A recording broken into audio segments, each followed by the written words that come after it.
আজই ডাউনলোড করুন আর এনজয় করুন আপনার পছন্দের শো। দেখো, মাঠে কাজ করাটা আমি খারাপ বলছি না, কিন্তু তার জন্য যদি পড়াশোনা করো তাহলে তো ভালোই হয়। কি বললে? স্কুল করবে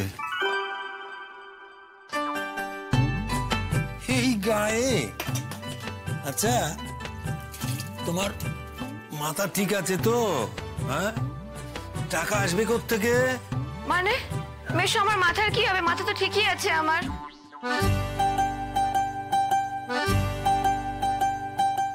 কমলা, শুনেছো মেয়ে কি বলছে?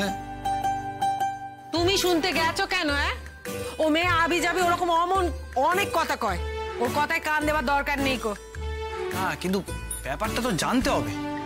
আচ্ছা ময়ূরা, কি তুমি হঠাৎ ভাবলে কেন যে স্কুল খুলবে? তার মানে এটা তো অনেক বড় ব্যাপার। আরে দাদা, বড় ব্যাপার তো বুঝলাম, কিন্তু আমি তো বড়ভাবে শুরু করতে চাইছি না। আমি ছোটভাবে শুরু করব। ছোট জিনিসটা তো একসময় বড় হয়। গেঁচু হয়, গেঁচু হবে।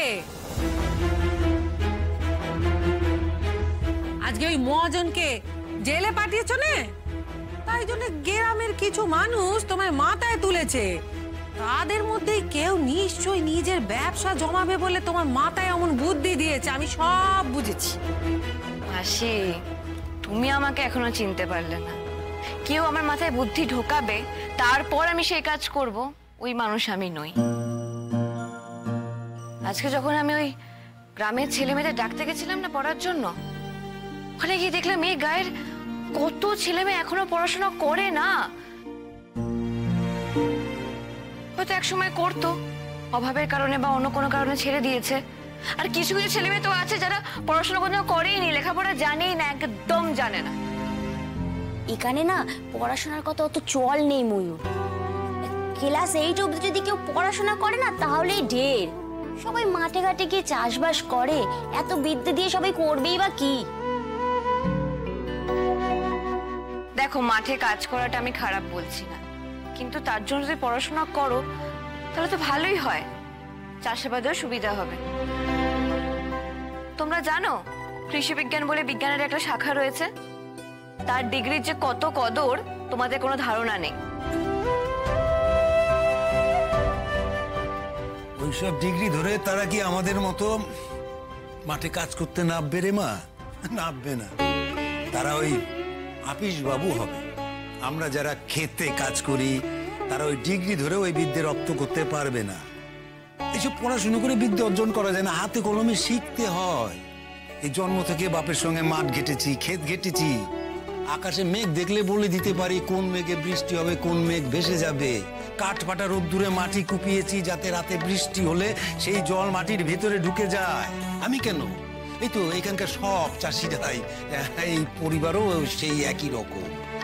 তোমার ওই লেখাপড়ার বিদ্যের এখানে কোনো দাম নেই রে মা। ঠিক কথাই বলেছো মেশো, কিন্তু এই ধান চাষ করে এত খেটে এত টাকা উপার্জন করে সব টাকা সবকিছু তো ওই মহাজনের পেটেই গেল। তা আবার তোমাদের ঠকিয়ে, তোমাদের বোকা বানিয়ে। বিদ্যে থাকলে কি এটা হতো? হ্যাঁ, এইটা একেবারে ঠিক কথা কয়েছো। বছর বছর অতগুলো টাকা কিভাবে আমাদের থেকে ঠকিয়ে নিয়েছে বেটা, সেই ভাবি।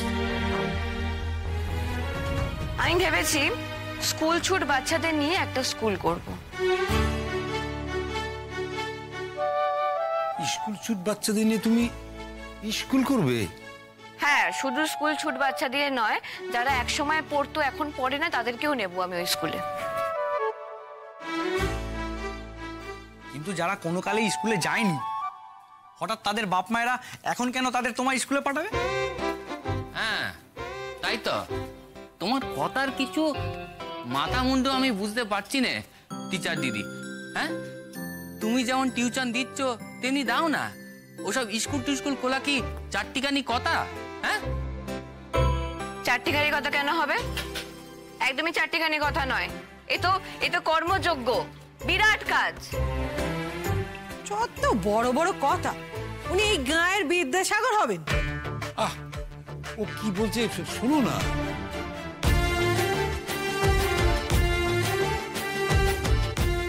স্কুলটা হবে কোথায়? কেন এখানে আমাদের সব বিটে যারা করবে, আমরা ঘরবাড়ি ছেড়ে চলে যাব আর উনি এইখানেতেই স্কুল করবে। সে কথা আমি বলেছি? আমি বলেছি সে কথা? আরে বাবা, তুমি আমার উপর একটু বিশ্বাস রাখো না। আমার মাথায় অন্য একটা প্ল্যান আছে।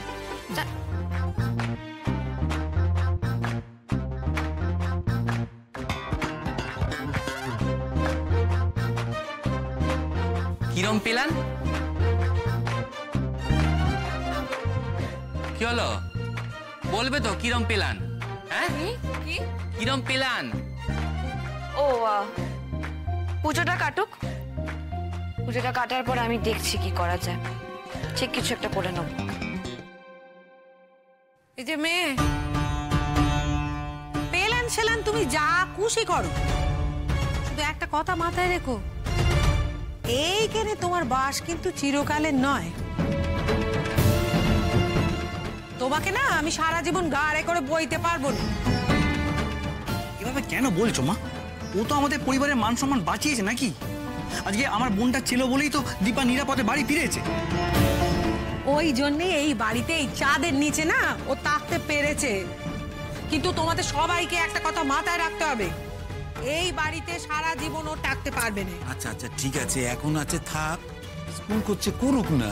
আরে তাতে তো দুটো পয়সা যদি আসে ক্ষতি কি? ক্ষতি কি সেটা দুদিন পরে বুঝবে। এই যে স্কুল করতে চাইছে, তাই স্কুলটা করবে কোত্থেকে? খরচাটা দেবে কে শুনি? উনি ভাবছেন স্কুল করলে দুটো পয়সা আসবে, খুব ভালো। ভালোর অনেক কিছু বাকি আছে। ভালোটা কখন হবে জানো? তখনই বুঝতে পারবে যখন এই গাঁয়ের লোক বাড়িতে এসে হামলে পড়বে।